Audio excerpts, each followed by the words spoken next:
안녕하세요. 비욘디 박신표 PD입니다. 올해 3월 13일은 세계 수면의 날입니다. 세계 수면의 날을 기념해서 대한수면연구학회와 비욘디가 특별 연속 기획 라이브를 진행하고 있습니다. 오늘은 월요일에 이어 두 번째로 잘 자야 잘 일한다는 제목으로 이대서울병원 신경과 김지연 교수님과 함께 라이브 진행해 보도록 하겠습니다. 교수님 안녕하세요. 네, 안녕하세요. 네. 시청자분들께도 인사 부탁드리겠습니다. 네, 안녕하세요. 저 이대서울병원 신경과 김지연입니다. 제가 비욘디에 원래 되게 여러 번 나왔었는데 그렇죠. 이제 진짜 몇 년 만에 좀 오랜만에 나온 것 같고 이렇게 다시 수면의 날을 기념하기 위해서 이렇게 나온 강의고 네. 초대해 주셔서 감사합니다. 감사합니다. 월요일이었죠. 신원철 교수님과 김혜윤 교수님이 이제 잘 자야 잘 삽니다라는 제목으로 방송 진행했는데 오늘 제목은 잘 자야 잘 일한다입니다. 오늘 내용 좀 간단히 먼저 소개 부탁드리겠습니다. 뭐 잘 자야 잘 일하는 건 너무 당연한 건데 일단 저희가 좀 이번에 초점을 맞추고 싶은 거는 교대 근무자들에 대해서 조금 말해볼까 합니다. 실은 가장 어려운 분들이거든요. 맞습니다. 제가 의사로서 실은 조언하기도 좀 어렵고 이런 거긴 한데 그래도 또 많은 사람들이 근무를 하고 있잖아요. 교대 근무를. 그래서 그쪽으로 조금 초점을 맞춰서 말씀드리고자 합니다. 사실 뭐 의사 선생님들도 가끔 당직을 쓰실 때가 있잖아요. 당직 많이 쓰죠. 그때 되면 막 아침에 퇴근하시고 수면 패턴이 꼬이실 때가 있을 텐데 뭐 그렇죠. 그런 얘기도 그런 것도 좀 생각하면서 한번 얘기 들어보시면 좋을 것 같습니다. 오늘 내용 살펴보고 중간중간 보내주신 질문들 살펴보도록 하겠습니다. 알겠습니다. 그럼 강의 먼저 시작해 보도록 하겠습니다. 네, 오늘 교대 근무자의 수면장애 간단히 말씀드릴 건데요. 이제 다음과 같은 내용 잠깐 말씀드리겠습니다. 교대 근무가 왜 수면장애를 일으키는지, 어떤 수면장애가 있는지, 위험 요인이 뭔지, 실은 대처 방법이 가장 중요할 텐데 일단 현재까지 알려져 있는 대처 방법들 조금이라도 해보실 수 있는 것들, 그리고 동반 수면장애가 뭔지랑 이제 앞으로 어떤 방향으로 가고 있는지를 잠깐 말씀드리도록 하겠습니다. 교대 근무는 실은 되게 다양하잖아요. 야간에만 일하시는 분들도 있고 주간 야간 교대 근무도 있고 아예 뭐 3교대로 뭐 아침 오후 그다음에 저녁 이렇게 돼 갖고 뭐 간호사들이 특히 이제 그런 3교대 근무를 하고 있고 굉장히 다양한 근무 형태가 있는데 다 힘들죠. 그렇죠. 그래서 그런 게 왜 이제 문제가 있는지를 한번 잠깐 보도록 하겠습니다. 실은 아마 많이 들어보셨을 것 같긴 한데 생체 리듬, 뭐 일주기 리듬 들어보신 적 있죠? 네. 그래서 실제로 이제 사람마다 저희는 이제 쥐나 이런 뭐 야행성 동물이 아니고 사람은 주행성이니까 이제 낮에는 깨어 있고 밤에는 자야 되는 그런 일반적인 패턴을 가지고 있는데 그렇지 않은 그러니까 내가 자야 되는 시간과 깨어 있는 시간이 그렇게 유지하지 않고 자야 될 때는 일을 하고 깨어 있을 때는 자야 되는 이런 게 이제 결국 생체 리듬과 나의 이 사회생활이 맞지 않을 때 생기는 수면장애가 결국은 교대 근무자의 수면장애일 거고요. 그러니까 어떤 경우에는 잠이 안 오는 증상이 생길 거고 어떤 경우에는 낮에 너무 졸린 증상. 그게 또 막 되게 뒤죽박죽 올 수가 있어서 근데 이제 그것만 있는 게 아니고 실은 그렇게 리듬이 안 맞으니까 뭐 신체 장애나 이런 게 생길 수 있다고 되어 있고 만성 합병증도 생길 수 있고 실은 가장 해결하기 어려운 수면 장애 중에 하나입니다. 그래서 환경이 받쳐주질 않으니까 그렇죠. 어쩔 수 없는 거죠. 그래서 추후에는 실은 이제 로봇이 나와서 우리를 대체하면 안 되겠지만 또 일부분은 로봇이 나와서 힘든 근무들은 대치를 좀 해주면 좋지 않을까 하는 생각이 들긴 하는데 현재까지는 이제 그렇지는 않고요.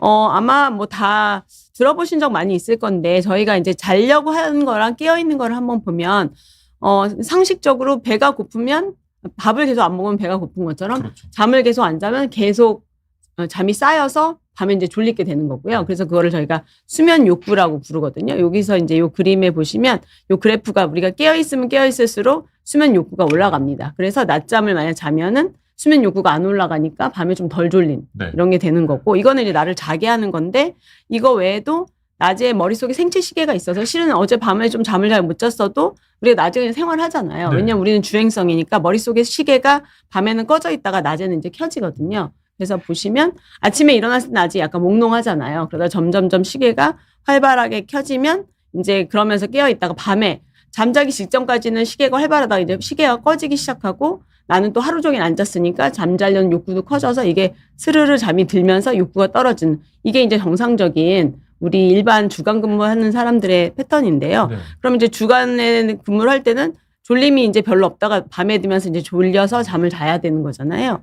근데 이제 야간 근무를 하게 되면, 지금 이렇게 계속, 잠을 자려는 욕구는 쌓이고, 그런데 시계는 지금, 시계가 이제 꺼져 있는 상태죠, 지금 이거는. 시계가 네. 꺼져 있을 때 나는 근무를 해야 되니까 굉장히 졸릴 때 근무를 하고 낮에는 여기는 졸린 게 별로 없잖아요, 지금. 네. 시계는 활발하니까. 그리고 아직 생체 우리가 수면 욕구도 많이 쌓여 있지 않은데 이때는 억지로 자야 되니까 잠이 안 오는. 그러니까 불면과 졸림이 같이 있기 때문에 결국 굉장히 힘든 두 가지가 다 힘든 그런 상태가 되는 게 이제 야간 근무가 되는 거거든요. 자야 할 때 안 자고 안 자야 그렇죠. 할 때 강제로 자야 하는 네네네. 그런 상황인 그러니까 거죠. 되게 힘들어서 또 하나는 우리 시계가 실은 24시간에 딱 맞지가 않아요. 그래서 혹시 몇 시에 주무시고 몇 시에 일어나세요? 전 솔직히 조금 늦게 자는 편이라 그쵸. 두세 시에 네. 잡니다. 그렇죠. 그럼 몇 네. 시에 일어나세요? 아침 이렇게 평상시에 출근할 때 7시 반에 일어나야 됩니다.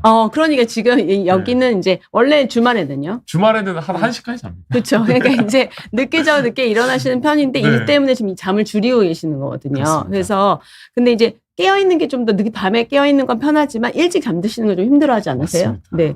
그게 이제 왜 그러냐면 우리 시계가 24시간보다 좀 길거든요. 네. 그래서 24시간보다 기니까 밤에 12시에 자던 사람이 그 다음 날은 실은 24시간 길기 때문에 자연스럽게 그냥 놔두면 12시 20분, 12시 40분 이렇게 점점 밀리게 돼요. 그래서 네, 그래서 저희가 서쪽으로 유럽으로 여행 가면 좀 편하고 그때는 왜냐면 우리가 자야 될 시간에 거기는 아직 낮이거든요. 근데 네. 좀 미루는 건 편하고 거꾸로 미국 같은 데를 가면 미국은 내가 깨어있는 시기에 거기는 자야 되거든요. 더 일찍 자야 되는 나라는 힘들고 늦게 그쵸. 자는 나라는 좀 편하고. 네, 그래서 그거는 시계가 좀 24시간 길기 때문이거든요. 네. 그래서 유전적으로 24시간보다 좀 많이 긴 사람들은 더 늦게 자고 늦게 일어나는 패턴이 많을 거고요. 대개는 24시간보다 길지만 어떤 분들은 24시간보다 짧을 수가 있어요. 그러면 그건 오히려 또 일찍 자고 일찍 깨는 그런 패턴이 되는 경우가 있어서 어떤 사람들이 그럼 야간 근무에 더 적합할까? 근데 일견 생각하기에는 당연히 늦게 자고 늦게 일어나는 사람들이 야간 근무에 더 적합할 것 같잖아요. 네. 뭐 그럴 수는 있는데 그게 또 여기 그래프를 보시면 항상 그렇진 않은 게 약간 복잡해 보이긴 하는데 노란색이 낮이고 파란색이 그냥 밤이에요. 네. 그래서 이 사람은 지금 밤에 아침형 인간이거든요. 그래서 아침형 인간이고 이분은 이제 밤에 근무를 한다고 생각하시면 초록색이 원래 자는 시간이에요. 그러면 일단 낮에 근무했으니까 초록 시간에 내가 그냥 자면 되잖아요. 네. 근데 이제 이거는 밤에 일해야 되니까 이 내가 자는 시간에 완전히 일해야 되는 거죠. 네. 그러니까 실제로 굉장히 야간에 힘들 것 같잖아요. 그렇죠. 네. 근데 저녁형을 보시면 둘 중에 얘는 그래도 아침형은 아침에 일할 때는 편하겠죠. 네. 근데 저녁형 같은 경우는 이 초록색이 낮과 밤에 지금 걸쳐 있어요. 그러니까 아침에 일할 때도 좀 힘들고 그러니까 밤에 일할 때는 좀 낫지만 새벽쯤에는 졸리기 시작할 거고 그 다음에 아침에 일할 때는 아침에 일어나기가 되게 힘들겠죠. 애매하게 다급해서 그렇죠. 항상 힘들어지는 거네요. 그럴 수도 있어서 이게 야간 수면이 항상 그러니까 야간형 밤에 자는 올빼미형이 꼭 모든 그 야간 근무에 적합한 건 아닐 수도 있어요. 그러니까 이게 어느 패턴이냐에 따라서 오히려 더 적응을 못할 수도 있어서 네. 사람마다 좀 다를 수가 있거든요.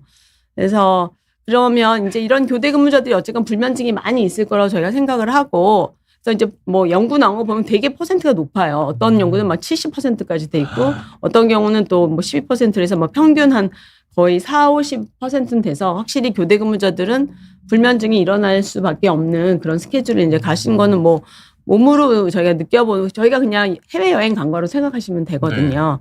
그리고 이제 아까 잠깐 말씀드렸지만 그럼 아침 근무, 오후 근무, 야간 근무 중에 어디가 제일 힘드냐 그리고 이제 비번까지 비교했을 때 아침에는 한 35%, 오후 근무는 이게 좀 그래도 늦게 자고 늦게 그래도 집에 올 수 있는 거니까 좀 낮고 밤에 할 때는 한 67% 정도니까 실은 이제 또 심하죠. 야간 근무가 제일 힘들지만 아주 일찍 일어나 그것도 힘든 거예요. 아침에 7시에 일어나서 되게 몽롱하지 않으세요? 정말 다시 잠들고 싶어요. 그러니까 그런 게 결국은 어쨌건 아침 근무 하실 때 힘드신 거거든요. 맞습니다. 근데 이제 밤에도 그럼 꼴딱 새면 실은 새벽에는 힘드실 거예요. 그렇죠. 네, 그래서 두 가지가 다 지금 힘들고 비번도 실은 비번에는 그래도 좀 괜찮죠. 한 3% 정도 되니까. 그래서 평균하면 30%니까 뭐 당연히 어느 근무여도 딱 쉬운 근무는 없는 거죠. 네.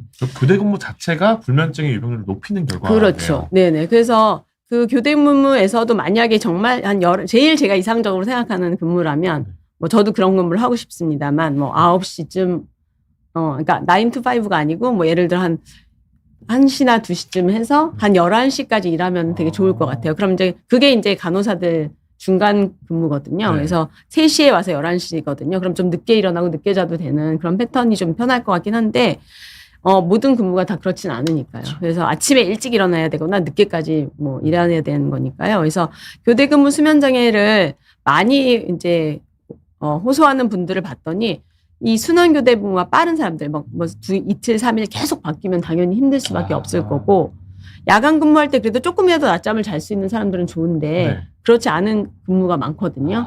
그러니까 왜냐하면 밤에 좀 졸릴 시간이잖아요, 제가. 그러니까 그렇죠. 근무를 하더라도 뭐 숙직실에서 좀 잘 수 있다거나 이러면 좀 난데 그렇지 못하는 사람들이 되게 힘들어하고 또 이제 야간 근무가 길거나 시간이 그래도 힘들 거고 여자가 좀 더 힘들어한다고 돼 있어요. 그리고 아까 말씀드린 것처럼 저녁형은 이래저래 잘 안 맞으니까 네. 오히려 저희가 생각하기엔 야간 저녁형이면 더 좋을 것 같은데 오히려 저녁형이 그렇게 또 잘 적응하는 건 아니다.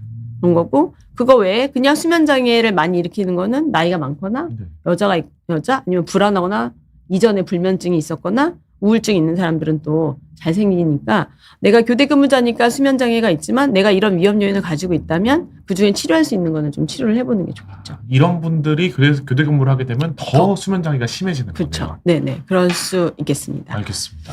그래서 뭐 이것도 그냥 비슷한 내용인데요. 뭐 그러면 그 아침형, 저녁형에 따라 근무별의 수면 시간이 차이가 있는지 그럼 보면 이쪽이 아침형 인간이고요. 이쪽이 저녁형이고 이쪽이 아침형인데 아침 근무할 때는 확실히 그 아침에 일찍 일어나야 될 때는 아침형이 좀 유리합니다. 잠을 좀 많이 자죠. 네. 왜냐면 아침에 지금 딱 PD님 맞으실까요? 네. 맞습니다. PD님이 아침에 2시에 자서 아침 7시에 일어나기 너무 힘든 것처럼. 쉽지 않죠. 네. 근데 이 사람이 9시에 자서 5시에 일어나야 되면 잠 많이 잘 수 그렇죠. 있잖아요. 그러니까 네. 아침형 인간이 아침에는 근무에는 좋을 거고. 그럼 이제 이브닝, 그러니까 뭐 오후에 이런 게 아마 3시에 해서 뭐 11시에 이렇게 일하는 건데 이럴 때는 저녁형 분들이 더 잠을 많이 잡니다. 왜냐하면 내가 원하는 만큼 다 잘 수 있는 거거든요. 맞아요. 네. 근데 아침형 인간은 이제 11시까지 일해야 되는데 나는 9시에 자는 사람이면 2시간 깎아먹는 거잖아요. 그러니까 그렇다고 그러면 내가 늦잠을 잘 수 있느냐. 그렇지. 아침형 인간들은 늦잠을 못 자거든요. 근데 그렇지도 못하고. 눈이 떠지니까 또. 네네, 그렇죠. 근데 야간 근무는 둘 다 짧아요. 지금 보면 아침형, 저녁형이랑 다 잘 안 맞아요. 우리는 왜냐하면 어쨌건 주행성이니까. 근데 그래도 야간형이 조금 더 유리하긴 하지만 어쨌건 시간이 짧아서 여기서도 뭐 각각 자기 패턴에 따라서 조금씩 잠을 깎아먹게 되는 거죠. 지금. 그리고 낮잠도 좀 차이가 있어요.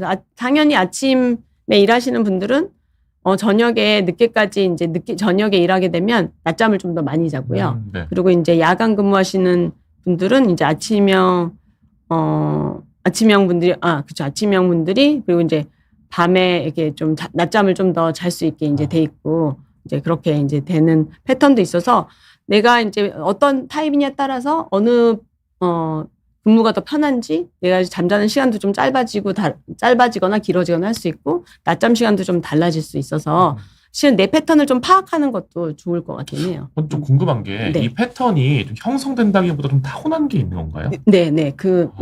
되게 적절한 질문을 적절한 시기에 잘 해주셨는데 네. 맞습니다. 유전적인 게 있어요. 그래서 실제로 내 생체 시계는 유전이기 때문에 아까 말씀드린 대로 24시간보다 조금 긴 사람이 있고 좀 더 긴 사람이 있고 뭐 좀 짧은 사람이 있고 그래서 엄마 아빠가 좀 저녁형이면 좀 어린아이들도 좀 그런 경우가 있고요. 그런데 유전만 되는 건 아니고 환경이 또 중요합니다. 그래서 내 시계가 있는 게 유전적인 거라면 빛이랑 각성, 자극, 운동, 사회활동, 음식, 식사를 언제 하느냐에 따라서도 영향을 받거든요. 그리고 그것들이 말초에도 영향을 줘서 말초에도 다 시계가 있어요. 우리 몸에 다. 네. 근데 그거를 머리에서 이제 조절을 해주거든요. 같이 지배를 해서. 근데 밖에서 들어오는 어쨌건 자극이 있으니까 우리가 좀 맞춰서 생활하는 거예요. 아까 말씀드린 대로 24시간보다 길기 때문에 만약에 우리가 깜깜한 그냥 동굴에 들어가면은 잠이 계속 밀리거든요. 그래서 어떤 날은 밖에는 낮인데도 나는 잘 수가 있어요. 근데 우리가 24시간에 맞춰서 생활하는 거는 결국 빛이 24시간, 지구가 자전주의가 24시간이기 때문에 그런 거거든요. 네. 그래서 제가 항상 이런 얘기 할 때마다 약간 농담 그 저는 진심으로 믿는데 24시간보다 우리가 긴 거는 우리가 지구에 살지만 언젠가는 화성이나 다른 데서 살 수 있기 때문에 약간의 여지가 있어서 왜냐면 화성은 제가 알기로는 25시간으로 돈다고 들었거든요. 화성이 이미 맞춰져 있는 거예요. 그러니까 뭔가 하여튼 네. 나중에 우주로 우리가 나갈 수 있는 신의 계획이 뭔가 있을 수도 있다. 네네네. 그렇다고 생각을 하거든요. 그래서 하여튼 이런 이제 유전성이 확실히 있고 이 몸 안에 있는 유전자, 뭐 2017년에 이 유전자 발견한 사람들이 노벨상을 타기도 했거든요. 그래서 이제 어쨌건 유전이 있는데 환경의 영향을 많이 받습니다. 특히 중간형. 나는 그냥 보통 한 10시에서 12시, 뭐 11시, 12시 자고 뭐 6시 이런 중간형 분들은 외부 영향을 더 잘 받을 수 있어요. 그래서 조정이 조금 될 수 네, 있겠네요. 좀 더 뒤로 갔다가 하고 또 내가 밤에 계속 핸드폰 보고 넷플릭스 보면 늦게 자고 늦게 일어나다가 그런 거 안 하면 좀 일찍 자고 일찍 일어날 수 있는 그런 이제 조절이 있어서 환경 패턴이 또 굉장히 중요합니다. 알겠습니다. 그러면 조금 만약에 저녁형으로 태어났다고 하더라도 환경 노력을 좀 많이 하면은 아침형 인간처럼 좀 완전히 아침형 인간까지는 아니더라도 좀 조절할 수는 있죠. 조금 아침에 덜 피곤하고 그렇죠. 그런 거를 조금 만들어갈 수는 있겠네요. 네. 그래서 그런 것들을 조금 이용을 하면 저희가 이제 그 수면 이런 생활에서 나이가 잠을 좀 적게 자지 않고 조금이라도 잠을 좀 잘 잘 수 있는 것들을 이제 하는 거고요. 요거 지금 바로 말씀드린 거였어요. 이미 빛이 제일 중요하고 빛 자극 외에 이제 식사나 온도 같은 것도 좀 하고 근데 이게 확 변하는 게 아니에요. 하루에 대개는 1시간씩. 그래서 왜 외국 여행 갔다 돌아오면 또는 외국 여행 가서도 시차 일주일 돌아다니다가 시차 잘 맞을만 하면 다시 돌아와야 되잖아요. 그렇죠. 그래서 우리가 뭐 앞으로는 뭔가 딱 약을 먹어서 확 뭐 돌아가는 그런 게 나올 수도 있어요. 그렇죠, 실제로. 지금 연구가 있는 걸로 알고 있는데 현재는 1시간씩 변화가 되기 때문에 시차 적응할 때 이게 조정 천천히 되는 것처럼 빨리 되진 않습니다. 그래서 이게 막 왔다 갔다 돌아가고 막 불규칙하게 생활하면 머리도 헷갈려 하기 때문에 되게 일반 이제 교대 근무자가 아니더라도 되게 불규칙하게 살면은 건강에도 안 좋고 내 잠도 많이 소실을 하게 되거든요. 네. 제 말이 너무 빠른가요? 아닙니다. 천천히. 네. 그래서 근데 이제 그러면 아까 제가 빛이 중요하다 말씀드렸는데 빛을 언제 쏘이냐가 또 되게 중요합니다. 그래서 지금 이제 피디님은 이제 2시쯤에 잠이 드시잖아요. 근데 저녁에 잘 때도 많습니다. 그러니까 근데 이제 집에 가서 깜깜하게 그리고 이제 여기 제가 맨날 여기 올 때마다 항상 너무 화나잖아요. 그러니까 여기가 엄청 밝아서 어두컴컴하고 예를 들어 한 오후 8시부터 어두컴컴하게 계속 있으면 괜찮지만 그때 잠자기 전에 빛을 쏘이게 되면 점점점 뒤로 밀려요. 뒤로. 그래서 내가 2시에 자던 사람이 그때 계속 하면은 머리가 밤이구나. 밤이 아니구나 해서 더 밀려서 늦게 자고 늦게 일어나는 패턴이 되고요. 새벽에 우리가 잘 때 그러니까 새벽에 아주 깊은 잠을 잘 때 그때가 이제 체온이 가장 떨어질 때가 있거든요. 그 전에 이후에 빛을 쏘이면 이게 앞으로 당겨져요. 그래서 그러면 내가 언제 체온이 떨어지는지 어떻게 아느냐. 실은 이제 그걸 뭐 내가 요즘 원래 실험은 엉덩이에 그 온도계를 넣고 이제 24시간이 이렇게 넘는 이런 데서 이제 생활을 하면서 저희가 온도를 재서 내 체온이 가장 떨어지는 데를 측정을 하면 좋지만 그렇게 할 수는 없잖아요. 그러면 내가 그냥 일어나고 싶을 때 일어나고 자고 싶을 때 잔다고 생각했을 때 그 일반적인 패턴이 있잖아요. 그 패턴에서 일어나기 전에 새벽에 일어나는 그러니까 자연스럽게 일어나는 시간에 2-3시간 전이 가장 체온이 낮을 때예요. 일어나기 기상 2시간 전. 네. 근데 내가 그냥 억지로 알람이 아니고 일정하게 일어나는. 그러니까 내가 그냥 자연스럽게 일어날 수 있으니까 예를 들어 PD님이 2시에 주무시고 그냥 예를 들어 계속 그 생활을 한다고 그러시면 아마 한 9시쯤 일어나시겠죠? 7시간 잔다 치면은 그러면 아마 한 새벽 오전 7시 정도가 아마 체온이 가장 낮을 거예요. 그럼 그 직전에 빛을 쏘이면 뒤로 가요. 그러니까 내가 아침에 인간 되려고 너무 일찍부터 5시부터 막 불 켜고 하면 오히려 맨날 알람 맞춰놓고 그러고 그러잖아요. 근데 5시에 만약에 빛을 쏘이게 되면 오히려 더 늦게 자게 되는 거고요. 7시가 내가 아침 내 체온이 낮은 거라고 생각한다면 그 뒤에 빛을 쏘이면 땡겨질 수 있는 거예요. 그러니까 지나치게 일찍부터 막 일어나려고 애쓰는 게 어쩌면 더 좋지 않을 수도 있어요. 오히려 몸을 좀 더 피곤하게 만들 수도 있고 좀 힘들게 만들 오히려 수도 있겠네요. 그때 빛을 쏘이면은 내 머릿속에 시계가 더 뒤로 가요.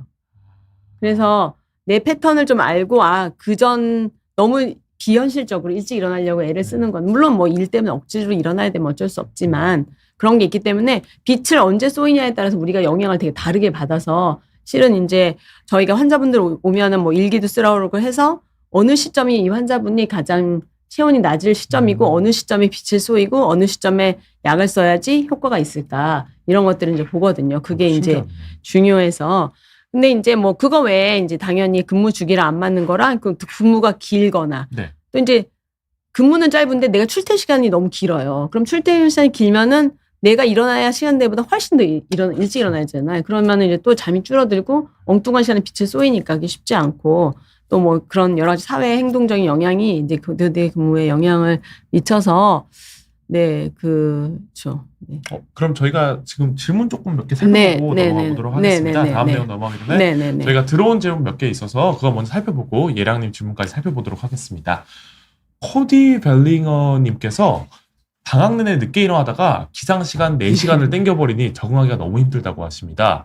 기상시간 1시간 늦거나 빠르게 하는데 하루가 걸린다는데 4일 정도 지나면 요 피곤함이 조금 괜찮아질까요? 유산소를 하면 아침에 조금 졸리는 게 개선되는데 효과가 있을까요? 시차 적응에 오래 걸리는 좀 타고난 사람도 있나요? 이렇게 질문 주셨습니다. 이미 제가 앞에서 말씀드린 걸 듣고 이미 파악하셨을 수도 있는데 당연히 오래 걸립니다. 그래서 지금 이상하신 게 아니고 당연한 거고요. 당연히 늦게 일어나다가 갑자기 땡기려니까 잠이 안 오고 아침에 일어나기도 당연히 힘드셔서 실은 미리부터 1시간씩 이렇게 땡겼으면 더 좋았을 거긴 하죠. 그리고 또 너무 늦게 일어나시는 분이 아까 그러니까 늦게 일어나는데 일찍 일어나려고 하면 그때가 빛을 쏘이게 되면 아까 오히려 거꾸로 일찍 일어나는 방향이 아니고 더 늦게 잠이 드는 방향으로 갈 수도 힘들 수도 있어서 지금은 좀 힘드실 텐데 결국에는 적응이 되실 거고요. 이상하신 건 아니고 그냥 당연한 거여서 그냥 욕심을 버리고 천천히 하는 게 좋겠지만 안 되면 그냥 저 요법으로 좀 고생하면서 가셔야 될 것 같아요. 강제로 조금 기상을 하면서. 그럴 수밖에 없을 것 같아요. 일단 학교를 가야 되니까. 그렇죠. 근데 만약에 좀 조절이 가능하면은 너무 일찍부터 갑자기 일어나려고 하지 말고 1시간씩이나 2시간씩 해서 늦게 자고 그러니까 일어나고 주무시고 일어나는 시간을 좀 조절하면 조금씩 땡겨질 수 있고요.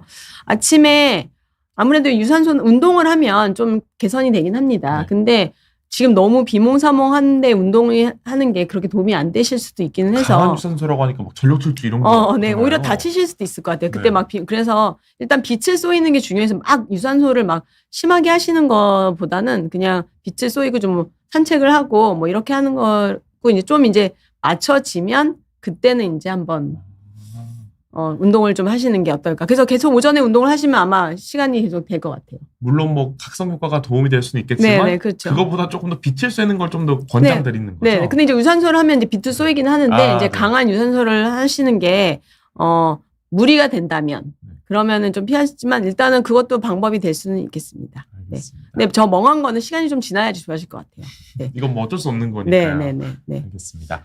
그다음에 이제 이지빈님이 먼저 질문 주셨는데요.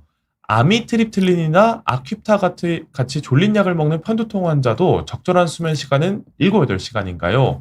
아래에 적혀있는 약들을 복용 중이라고 하십니다. 아퀴프타는 별로 졸립지는 않으실 거고 에나포는 좀 졸린 약이어서 그거는 약을 먹는 시간이 이제 저녁이면 뭐 저녁 시간에 드시면 되는데 이거랑 본인의 수면 시간은 그러니까 관계는 없습니다. 그러니까 나의 적절한 수면 시간은 일반적으로 성인은 7시간에서 8시간이 적절한 수면 시간으로 되어 있거든요. 근데 사람마다 좀 다를 수 있어요. 정말 숏슬리퍼라고 해서 정말 6시간만 자도 멀쩡한 사람이 있고 9시간은 자야지 괜찮은 사람들이 있어서 사람마다 다른 거죠. 네. 그래서 편두통 환자분이라고 해서 다른 건 아니고요. 내가 특별히 낮에 졸립지 않고 개운하게 생활할 수 있는 그 수면 시간, 자연스럽게 자고 자연스럽게 일어나는 그 수면 시간이라면 그게 이제 적절한 수면 시간 이라고 생각할 수 있는 거거든요. 그래서 주중에는 5-6시간만 자도 막 힘들지만 생활을 하는데 주말에 내가 나는 그 정도만 자도 괜찮아요. 이러는데 주말에 내가 왕창 자고 있다. 그럼 이미 잠이 부족한 거거든요. 네. 그러면 저 좀 들으면서 궁금한 게 본인이 아침형 인간인지 저녁형 인간인지 또 숏슬리퍼인지 뭐 롱슬리퍼인지 좀 알 수 있는 간단한 방법이 있나요? 뭐 일단은 그런 설문지가 있기는 해요. 저희가 뭐 아침형 인간인지 뭐 그런 설문지가 있어서 그걸 뭐 점수를 내기도 하는데 그게 이제 어떤 종류냐면 내가 시험을 본다 그럴 때 언제 보는 게 좋겠느냐. 그러니까 아침에 보는 게 좋겠느냐, 뭐 밤에 보는 게 좋겠느냐, 뭐 운동을 할 때 어느 시간이 가장 컨디션이 좋겠느냐, 뭐 이런 거랑 뭐 약속을 정할 때 이 시간이면 너 갈 수 있겠느냐 뭐 이런 걸 해서 점수를 내는 거거든요. 근데 이제 일반적으로는 대개는 알죠. 왜냐면 자기가 잠이 안 오고 또 아침에 늦게 일어나는 분들이 있고 근데 아무리 늦게 자도 아침에 그냥 나는 깨진다. 이런 분들은 아침형 인간이죠. 아침형 인간이고 많은 경우는 중간형이에요. 그래서 약간 왔다 갔다 하거든요. 그래서 근데 보통 본인들이 이제 생활하면서 알 수 있고 제일 좋은 거는 뭐 방학이나 휴가가 있다면 내가 그냥 편한 시간에 자고 편한 시간에 일어나는 게 나한테 잘 맞는 패턴을 익힐 수는 있거든요. 근데 이제 약간의 이제 그때 약간 문제는 이제 쉬는 날에 이제 넷플릭스나 이런 계속 텔레비전을 밤에 보면 네. 결국 늦게 자고 늦게 일어나게 되잖아요. 그렇죠. 그래서 나는 저녁형 인간이라고 착각하실 수 있어요. 근데 그런 자극을 피하고 집에 조명을 계속 어둡게 하면은 좀 자연스럽게 졸리거든요. 네. 그러면 실은 내가 저녁형 인간이 아니구나를 깨달으실 수도 있어요. 계속 자극을 줬을 때 잠이 안 오는 건 좀 오해를 일으킬 수 있겠네요. 그럴 수도 있죠. 왜냐하면 우리가 다 영향을 받거든요. 그래서 일단 저는 말씀을 드리는 게 오후 8시부터는 호텔 같은 조명 있잖아요. 무드등 같은 네, 약간 거. 노란 불 웬만하면 끼고 약간 답답하다 싶으면 그 네. 조명으로 생활을 하시는 걸 권유드려요. 그러면 나는 원래 12시에 자던 사람 실은 한 11시, 10시부터 좀 졸립네 이럴 수 있습니다. 네. 그리고 알겠습니다. 암막 커튼은 교대 근무 때문에 밤에 자야 되는 게 아니시면 그러니까 아침에 자야 되는 게 아니면 저는 일단 열어놓는 거를 권유드리거든요. 외부에서 조명이 너무 많이 와서 내가 그것 때문에 잠을 못 잔다 그게 아니면 자연스럽게 빛이 들어올 때 내가 깰 수 있기 때문에 실은 암막 커튼 하면 열기 전까지는 햇빛이 안 들어오잖아요. 그렇죠. 그러면은 자연스럽게 내가 깰 수 있는 기회를 좀 막는 것도 있어서 그런 것도 뭐 하나의 팁이라고 하면 할 수 있겠습니다. 알겠습니다. 그렇게 한번 체크해 보시면 좋을 것 같고 코디 벨링어님께서 이제 한 가지 질문 더 주셨습니다. 일반적으로 기상 시간 1시간 늦춰지는데 아까랑 뭐 비슷한 내용인데 환자는 네. 이런 수면 패턴 적응하는데 일반적인 경우보다 더 걸리나요? 네. 이렇게 질문 편두통 주셨습니다. 환자라고 그런 거는 저는 아닌 걸로 알고 있고요. 모르죠. 그게 편두통 환자분이 혹시 이런 유전자가 늦게 자고 늦게 일어나는 패턴을 혹시 가진 유전자랑 비슷한 거를 가지고 있다면 근데 저는 그런 거는 아닌 거는 알고 있는데 거꾸로 늦게 자고 늦게 일어나는 분들이 편두통이 좀 많이 있을 수도 있어요. 상대적으로 잠을 좀 덜 자게 돼서 두통이 있거나 뭐 이럴 수도 있으니까 그러니까 편두통이어서가 아니고 내 원래 패턴이 그런 거일 수도 있다는 생각이 들긴 합니다. 인과관계가 어떻게 보면 편두통이라서 이런 게 아니라 그쵸. 이 수면 패턴 때문에 편두통이 좀 더 야기된 걸 수도- 악화돼서 그런 거일 수도 있지 않을까라는 게 그냥 전 추정인데 제가 알기로는 편두통 환자분들이 더 이게 어렵다 이런 거는 저는 아닌 걸로 알고 있거든요. 저도 한번 찾아는 봐야겠네요. 수면 이 질의 악화 때문에 편두통에 영향을 줬을 수 네, 있다. 수면 시간이 왜냐하면 대부분은 네. 늦게 자고 늦게 일어날 수가 없잖아요. 그렇죠. 아침에 일어나야 되니까 그럼 결국 수면 시간이 짧아지면 머리도 아플 수 있겠죠. 그래서 편두통이 악화됐을 수도 있을 것 같습니다. 알겠습니다. 편두통 환자라서 뭐 이렇게 더 수면 적응이 힘들다 이런 건 아니다. 네. 알겠습니다. 근데 이제 많은 경우에 근데 저희 이제 두통 저희 신경과 의사니까 두통 많이 오거든요. 그래서 제가 잠 잘 자냐고 여쭤보면 실은 잠 잘 못 자요. 근데 그분이 잠 못 자는 이유 중에 하나가 늦게 자고 늦게 일어나니까 회사 출근, 학교 등교 때문에 못 가서 잠이 짧아서 그런 분들이 많았어요. 그러니까 아마 거꾸로가 더 맞지 않을까. 편두통이라서 수면의 질을 영향을 준 게 아니라 수면이 편두통에 영향을 주는 그럴 수도 있죠. 근데 이제 머리가 아프면 잠도 잘 못 자긴 해요. 네. 상관관계가 어떻게 보면 있는 거네요. 네. 알겠습니다. 예량님 질문 살펴보고 바로 다음 강의로 넘어가 보도록 네, 하겠습니다. 비염 때문에 코가 막히고 일 때문에 신경 쓰여 8시에 멜라토닌 2mg을 먹고 자려고 해도 잠이 안 온다고 하십니다. 다른 약을 수면 약을 먹어야 합니까? 먹는다면 어떤 약이 좋은지 좀 알려주십시오. 네. 이렇게 질문 주셨습니다. 당연히 그 의사 선생님이랑 상의를 하셔야 되는데 그 비염 때문에 코가 막히는 거는 참 원래 자기 어렵잖아요. 네. 당연히 뭐 비염 약을 드시고 코 스프레이 같은 거 뭐 이런 걸 쓰시는 게 도움이 될 것 같고요. 일 때문에 신경 쓰여서 이제 잠이 안 오는 스트레스 받고 신경 쓰면 잠 안 오잖아요. 또 저는 안 그랬지만 뭐 소풍 간다 그러면 그 다음날 잠 못 자고 뭐 이런 사람들도 있고 뭐 네. 시험 보려면 걱정돼서 잠 못 자고 이런 사람들도 있거든요. 근데 멜라토닌은 실은 우리 머리에 다 나오는 호르몬이에요. 이게 늦게 나오는 사람들이 있어서 그거를 치료처럼 쓰거나 뭐 나이 드신 분들은 멜라토닌이 좀 적게 나오기 때문에 그걸 치료로 수면제로 저희가 많이 쓰는데 아마 일반적으로는 별로 8시에 이미 멜라토닌 나오고 있는데 거의 다 더 먹어봤자 효과 없고요. 오히려 저런 경우에는 내가 신경이 써서 잠이 안 오면 신경 안정제나 아니면 수면제를 그냥 쓰는 게 더 도움이 되실 수 있을 것 같아요. 그래서 선생님이랑 상의를 해보시고 그런 쪽으로. 그러니까 멜라토닌은 제가 보기엔 지금 효과 없을 것 같은 그런 상황입니다. 사실 저도 이 경험을 되게 많이 한 게 저도 네. 잘 때 비염이 있어서 코 막혀서 못 잘 때가 많거든요. 네네네. 그럴 때 일부러 1세대 항히스타민제를 먹어서 네네네. 코도 뚫고 부작용이 맞아. 또 졸림이잖아요. 맞아요. 네. 그렇게 하는 건 괜찮나요? 그러니까 그거는 일단 네. 맞습니다. 일단은 그 1세대 항히스타민제를 그냥 수면제처럼 팔잖아요. 약국에서. 네. 근데 이제 코도 뭐 뚫고 뭐 이러면서 네, 그러니까 두 가지 일석이조인데 근데 이제 그렇게 써보실 수 있어요. 코가 막힐 때는. 네. 근데 이제 그 수면제 자체가 효과가 아주 좋진 않아요. 그러니까 코가 안 막힌 상황에서 그 수면제가 효과가 있을 수도 있고 없을 수도 있고 해서 저희가 일사적으로 권유하지는 않거든요. 근데 일단 코가 막힌 상황에서는 도움이 되시니까 제가 보기에는 괜찮은 방법으로 보입니다. 저도 항상 코 막혀서 못 잘 때 액티피즈를 항상 하나씩 먹고 아, 자는데 네네네. 그러면 잠도 부작용으로 오고 코도 그렇죠. 풀리고 좋더라고요. 맞아요. 괜찮습니다. 그러니까 비염은 일단 적절히 네. 치료를 받으셔야죠. 알겠습니다. 네. 예량님 조금 도움이 되셨으면 네. 좋겠습니다. 네. 네, 강의 내용 다시 살펴보도록 네네. 하겠습니다. 그래서 저희가 이제 뭐 교대 근무는 이제 실은 뭐 제가 말은 많은데 쉽지 않습니다. 그래서 교대 근무 종류, 주기, 뭐 직종, 근데 근무 중에 수면이 아까 가능한지 뭐 이런 것만 여쭤보고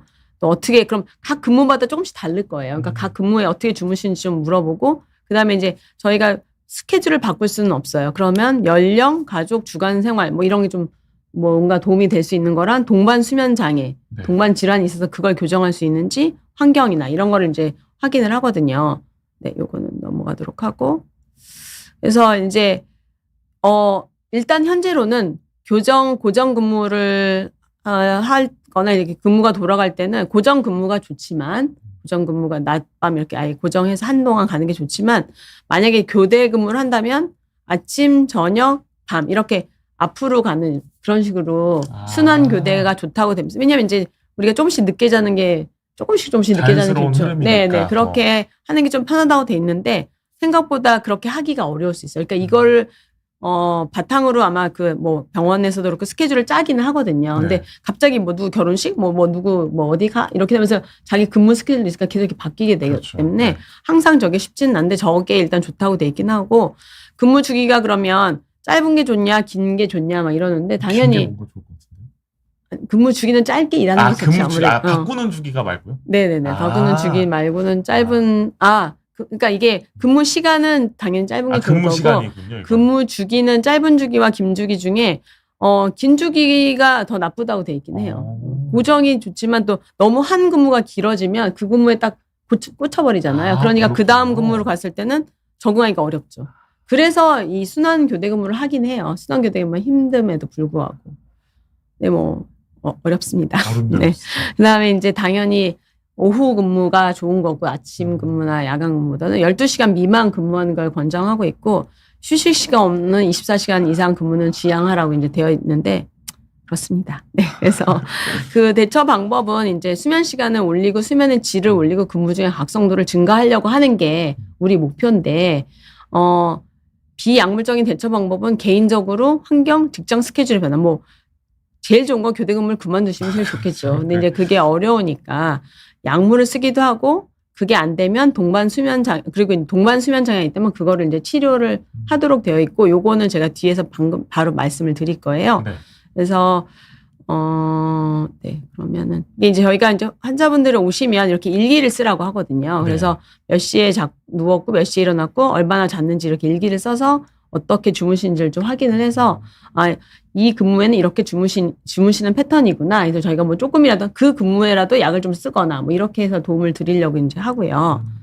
시계를 차기도 합니다. 요즘 이제 스마트워치 비슷하게 이분은 지금 여기가 잠 부분이거든 파란색이 나름 규칙적이잖아요. 네. 근데 여기는 이제 보면 되게 불규칙 왔다 갔다 지금 하고 있잖아요. 수면이 있고 그러네요. 네네 낮잠도 자고 뭐 이거는 뭐 교대 근무여서도 그렇고 이 사람은 지금 보면은 점점 늦게 자고 늦게 일어나는 패턴이에요. 지금 네, 그런 거고 금요일날 아예 뭐 불금이었고 이제 토요일날 왕창 자고 네. 다시 일요일날 잠이 안 오니까 늦게 자고 늦게 일어나는. 이게 이제 일반적인 뭐 대학생들도 그렇고 이제 젊은 사람들도 많이 이렇게 하고 아까 4시간 했다 갑자기 땡기려고 하시는 그분과 비슷한 그런 패턴인 것 같습니다. 그래서 지금 저희가 그다음에 빛 얘기도 아까 말씀드렸는데 빛을 조절하면 실은 내가 아침형 인간이 조금 더 뒤로 갈 수도 있고 그러니까 아침에 일찍 그러니까 아침형 인간들은 나는 회식이 없다. 너무 일찍 졸리고 너무 일찍 깬다 이러시거든요. 네. 근데 야간에 좀 빛을 많이 쏘이면 뒤로 좀 가고 좀 늦게 일어나시는 게 그래도 좀 있을 수가 있어요. 근데 새벽에 빛을 이제 쏘이는 분들은 오히려 이제 새벽에 빛을 쏘이면 이게 오히려 아침 좀 땡겨지고 좀 일찍 일어나게 되고 약간 이런 패턴이 돼서 빛을 언제 쏘이냐에 따라 다르거든요. 네. 그리고 이제 밤에 중에서도 야간 근무를 하는 중에도 초반에 빛을 쏘이느냐 후반에 빛을 쏘이냐에 따라 내 스케줄이 달라질 수 있어요. 근데 어차피 야간 근무하면 빛이 계속 나오잖아요. 그러니까 빛으로 스케줄을 조절하면 좋긴 한데 그 내 머릿속의 시계를 네. 그게 어느 하나에 맞출 수가 없고 뭐 여기 때만 빛을 쏘이고 여기는 빛을 안 쏘이고 이렇게 하기가 어렵기 때문에 현실적으로는 빛이 가장 강력한 요인임에도 불구하고 교대 근무자에게 빛을 치료로 쓰기가 좀 어려워요. 너무 변인이 많은 거죠. 네네네. 항상. 네네. 그리고 근무 중에 그럼 불을 다 끌 수 있느냐?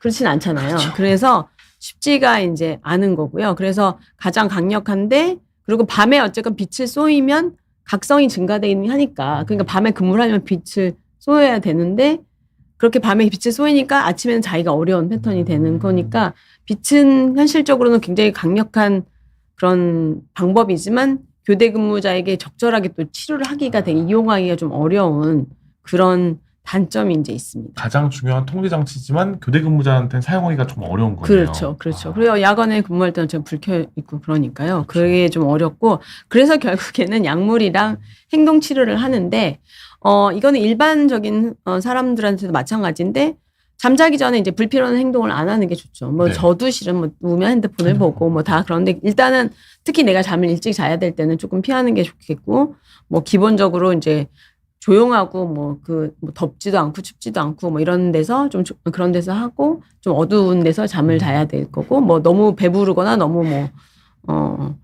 배고파도 잠이 안 올 거고 또 네. 술 많이 마시면 졸립지만 새벽에 일찍 깨거든요. 뭐 이런 거랑 커피를 많이 마시면 커피 드시면 잠 잘 못 주무세요? 저는 좀 영향을 별로 안 받는 그렇죠. 것 같더라고요. 근데 커피 많이 드시면 잠은 드시는데 새벽에 일찍 깰 수 있어요.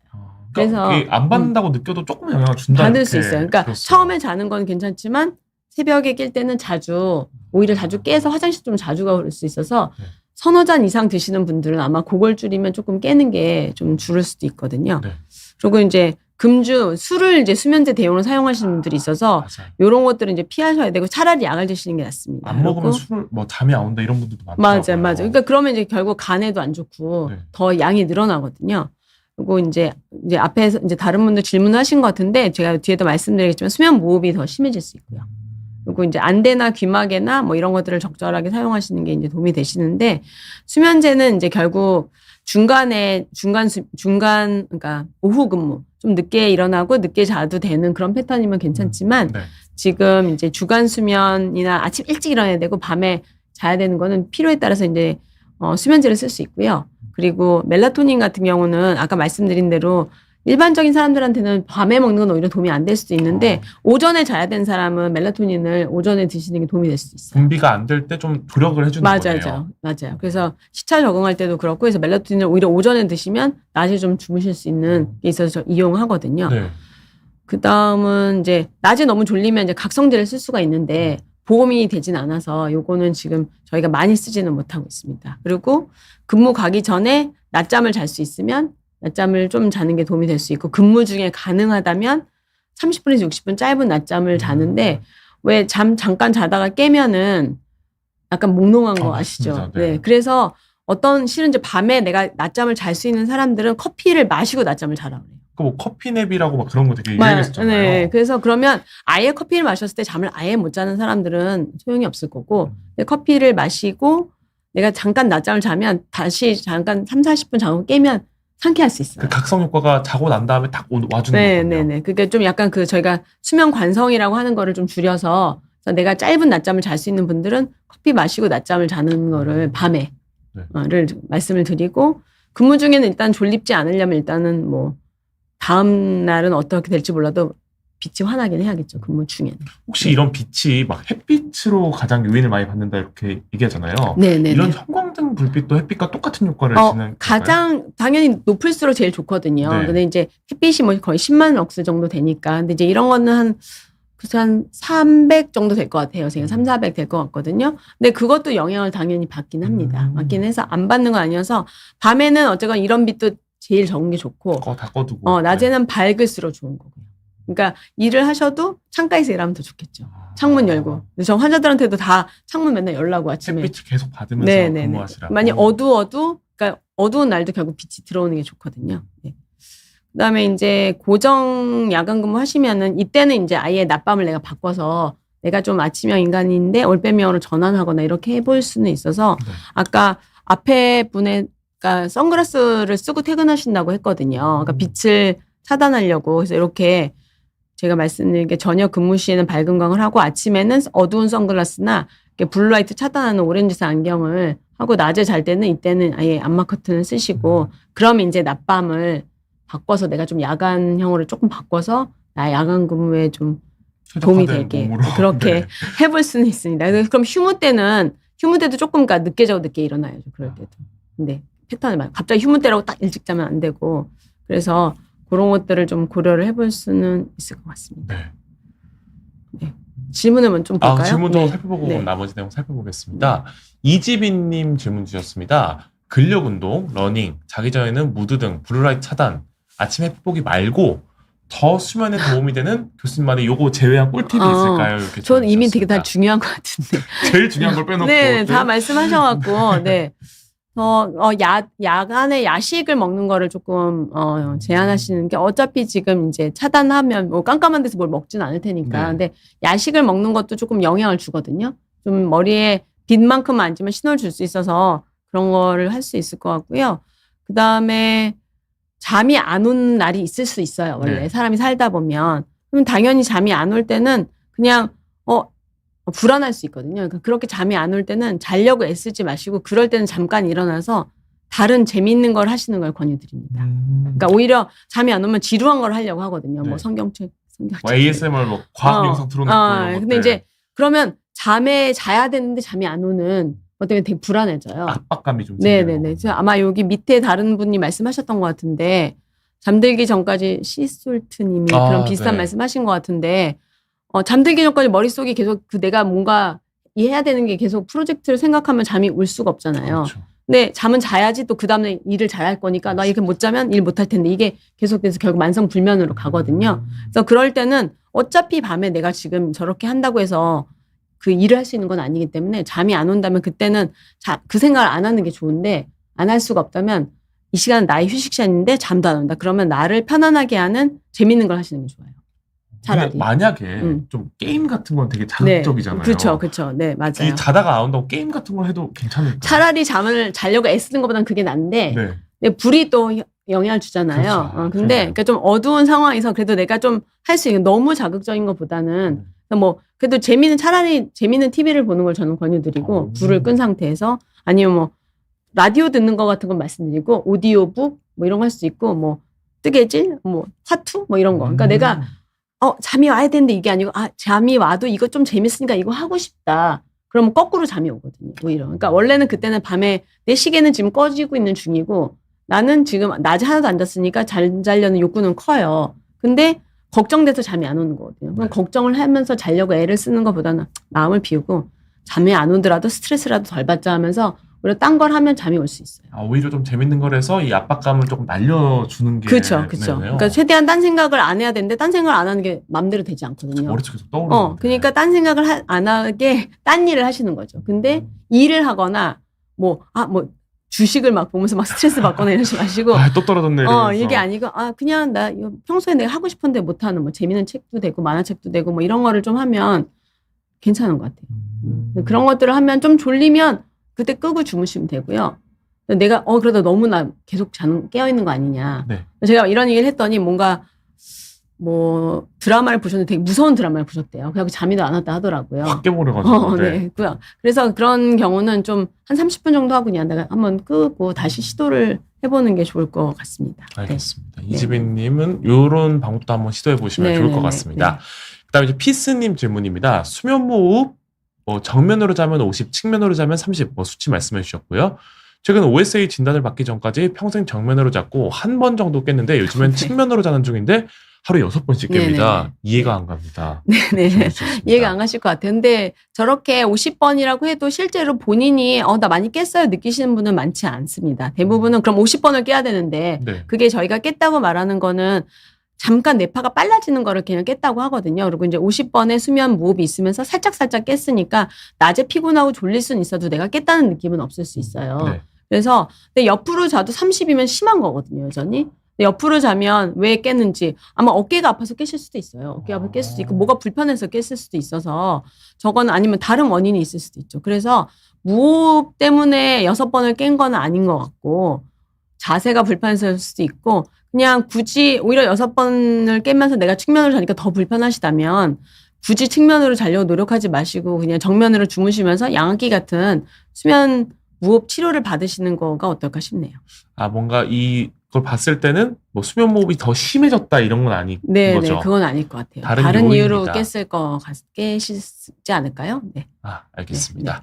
이제 김지민님 질문입니다. 맨날 10시간 자다가 7시간 자니까 약간 피곤합니다. 권장 수면 시간이 7, 8시간인데 항상 10시간을 자서 몸이 익숙해지면 7시간, 8시간 자도 졸린 건가요? 이렇게 질문 주셨습니다. 맨날 10시간 자는데 7시간 자면 피곤하고 10시간 자면 안 졸리면 10시간 필요하신 거예요. 그러니까 이분이 롱슬리퍼 일 가능성이 있을 것 같은데 10시간을 자도 그러니까 사람마다 7, 8시간인 거지 어린아이들은 뭐 9시간에서 12시간이고 실은 좀 길게 자야 되는 사람이 있고요. 근데 10시간을 자면은 하나도 피곤하지 않다.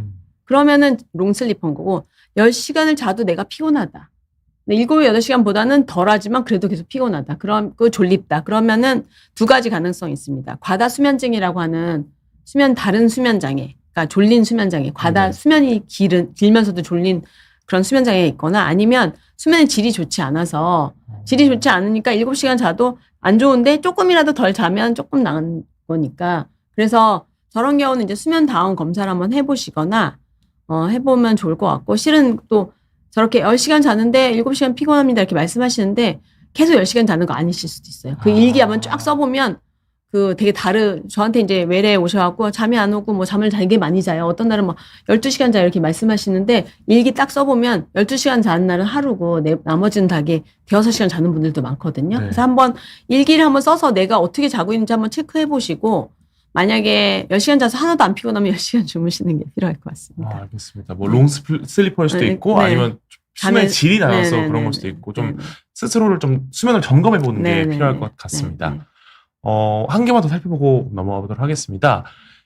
핑크 로즈 튤립님께서 커피를 하루에 4-5잔을 마셔야 버틸 수가 있습니다. 카페인이 각성은 시켜도 뇌 피로는 회복시키지 못한다고 들었는데 사실인가요? 이렇게 질문 주셨습니다. 그렇죠. 카페인이 각성을 일으키지만 잠이 부족한 걸 해결해 주진 않아요. 일시적으로 원래 잠이 저희가 피곤하면 아데노신이라는 게 이제 나오면서 잠을 잘 수 있게 하거든요. 근데 커피가 아데노신을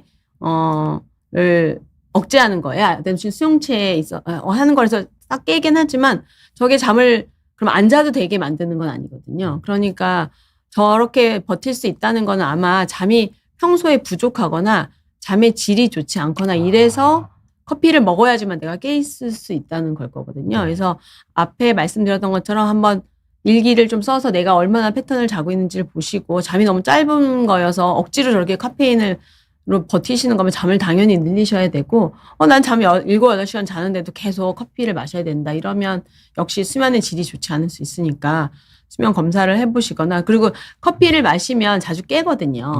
새벽에 많이 깬다 했잖아요. 그러면 또 더 피곤하니까 또 커피를 더 마셔야 될 수도 있죠. 어떻게 보면 이분은 지금 악순환의 상태에 빠져 있는 걸 수도 있으실 것 같아요. 있는 거네요. 꼭 한번 점검을 또 해보시길 바라겠습니다. 시솔트님 같은 경우는 아까 좀 답변이 해주신 것 같은데 만성불면으로 이어질 수 있다고 말씀해 주셨으니까 한번 다른 재밌는 걸 자기 전에 한번 해보시는 거로. 알겠습니다. 좀 강의가 지금 좀 남았으면 살펴보도록 하겠습니다. 넘어갈까요? 그래서 순환교대 근무는 실은 되게 어려워요. 아까 말씀드린 것처럼 빛으로 조절할 수도 없고 아침, 점심, 저녁 계속 이렇게 달라지니까. 그래서 이제 저희도 말씀드리기가 어려운데 일단은 그 모든 근무에 한 4-5시간이라도 좀 비슷하게 주무실 수 있도록. 그러니까 뭐 완전히 야간 근무랑은 맞출 수가 없지만 뭐 아침 근무 때도 한 4-5시간은 자는 시간과 그 밤 중간 근무할 때도 그러니까 오후 근무할 때도 잠자는 시간이 한 4-5시간이 다 비슷하게 오버랩이 되게 되면 그거가 그래도 조금은 잠을 확보할 수 있다는 장점이 있거든요. 그런 거를 그러니까 예를 들어 뭐 6시에 일어나야 되면 그래도 내가 늦게 자는 사람이라고 해도 그래도 한 2시부터 뭐 6시는 뭐 잘 수 있을 거 아니에요. 그 잠이고 이브닝 그러니까 그 오후 근무 끝나면 집에 오면 한 11시에서 12시 되거든요. 그러면 그래서 그때부터 2시부터 그 이후로도 자니까 2시부터 6시는 겹칠 수 있잖아요. 그렇게 좀 주무시고 물론 이제 그때는 6시가 아니고 더 늦게까지 주무실 수 있지만 아침 근무했던 거랑 비슷한 그러니까 왜냐면 늦게 오시면 또 더 늦게 자거든요. 그러지 말고 비슷한 시간을 좀 겹치게 좀 하고 야간 때는 그게 완전히 겹쳐지기는 어렵지만 야간 때는 대신에 이제 그 중간 오후 근무 때 2시부터 내가 한 10시까지 자면은 야간 때는 야간 끝나고 아침에 자는 시간이 좀 겹치는 시간이 또 있잖아요. 그렇게 조금이라도 근무별로 좀 겹치는 시간이 있으면 좀 비슷하고 특히 휴무 때도 약간 비슷하게 늦게 자고 늦게 일어나는 패턴을 한다든가 뭐 이렇게 하는 게 좀 도움이 되고 근무 직전에 낮잠을 좀 주무시는 게 좋고 아까 요거는 말씀드렸죠. 야간 근무 시에 짧은 낮잠을 잘 수 있으면 좋은데 30분에서 60분을 자고 너무 비몽사몽 할 수 있으면 커피를 마시고 자도 좋고 휴무 때 하루 종일 누워있는 분들 많아요. 이때 네. 약간 활동을 하고 잠을 그래도 비슷하게 좀 맞춰서 자는 게 아니면 휴무라고 완전 또 날 새고 노는 분들도 있거든요. 그러니까 그런 걸 좀 피하는 게 규칙적인 운동과 식사가 뭐 되게 뻔한 내용인데 되게 필요하고요. 그다음에 요거는 3교대 근무하시는 분들한테 제가 했던 연구 중에 이제 말씀을 드리는데 모든 사람에게 적절하지는 않은데 야간 근무하고 나서 오자마자 주무시는 분들이 있거든요. 근데 그러면 되게 짧게 잠을 자고 잠을 못 자서 되게 야간 근무할 때 졸려 하시는데 혹시 이제 좀 가능하시면 약간 버티는 거예요. 오후 1시나 12시까지 버티고 한 7시간을 자면 더 깊이 주무시고 더 길게 잘 수가 있는 분들이 있거든요. 그래서 그게 나한테 맞을 수도 있으니까 야간 근무하고 나서 그 다음날 야간 근무가 있을 때 내가 어차피 낮에 자야 될 때 바로 자지 말고 조금 늦게 버티다가 12시나 해서 한 6, 7시간 누워있으면 그러면은 좀 더 잠을 잘 잘 수도 있어요. 퇴근하고 막 죽겠다고 바로 주무시는 게 아니라 오히려 조금 더 기다리는 게 더 질 좋은 수면을 할 수 있다. 네. 그래서 그게 야간 근무를 또 이어서 가야 될 때. 그럴 때 이게 해보니까 좀 좋아요 하는 분들이 있고 이건 못하겠어 이런 분들이 있거든요. 그러니까 한번 시도해 보실 수 있을 것 같습니다. 방법 중 하나다 이렇게 이해하시면 좋을 것 같습니다. 그리고 운동은 이제 근무 주기 전에 이제 근무하기 전에 규칙적 운동이 좋고 그러니까 근무를 하는 동안은 짧은 운동은 휴식 시간에 뭐 할 수 있으면 좋고 야간 운동은 저녁경으로 일주일이든 그러니까 야간 운동을 할 때는 예를 들어 이제 야간 운동을 하면 밤에 좀 더 깨어 있을 수 있잖아요. 그러면 이제 야간 근무에 좀 도움이 되실 수도 있기는 해요. 조금의 각성 효과를 주는 거죠. 네네네. 근데 이제 근무하고 나서 잠자기 전에 운동을 하면은 취침 시간을 오히려 좀 지연시킬 수 있어서 아까 제가 늦게 자고 아까 야간 근무 끝나고 바로 주무시지 말라고 하는 경우에 아마 운동을 좀 하시고 그다음에 조금 늦게 주무시면 그날 주무시는 게 좀 날 수도 있어요. 야간 근무 끝나고. 어떻게 보면 운동이 조금 그 빛을 쪼이는 것처럼 각성 장치가 될 수 있는 거네요. 그리고 내가 누워있진 않으니까 좀 취침 시간을 지연시키고 그러면서 내가 잠을 안 잤으니까 잠이 자려는 욕구가 쌓여 있으니까 그다음에는 이제 한 12시부터 좀 더 길게 푹 잘 수도 있으니까 한번 해보실 수 있을 것 같아요. 알겠습니다. 그다음은 실제 사례인데 제 생각엔 이거 설명 안 드려도 될 것 같아요. 네, 알겠습니다. 그냥 제가 말씀드리고 싶은 거는 근데 이제 수면 무호흡 아까도 아마 말씀하신 분이 있고 하지불안 증후군 이런 동반 수면 장애는 내가 그렇지 않아도 잠을 못 자는데 교대 근무 때문에 밤에 잠을 자는 시간에 계속 코골이랑 수면 무호흡 있으면 잠의 질이 좋지 않거든요. 그런 게 있으면 그거라도 잠의 질을 짧게 자더라도 잠의 질이 좋아지면 좀 훨씬 낫기 때문에 내가 코골이나 무호흡이 있으면 한번 그것도 체크를 해서 수면 검사를 하셔서 치료를 하시면 야간 이런 그 교대 근무 수면 장애가 있음에도 좀 잠의 질이 좋아지니까 효과가 있을 것 같아요. 사실 이런 거를 치료하지 않고 뭐 빛을 쪼인다거나 이런 노력을 해도 되게 무의미해질 수가 있잖아요. 그렇죠. 이미 잠의 질이 너무 안 좋으시니까. 이런 거를 꼭 체크하시는 게 중요할 것 같습니다. 여기 마지막 내용인가요?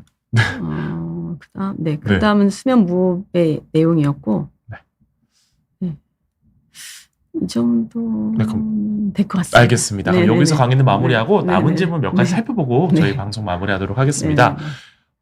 시솔 선생님 질문까지 약간 살펴봤고요. 딸기바나나님과 김지민님 질문 살펴보고 마무리하겠습니다.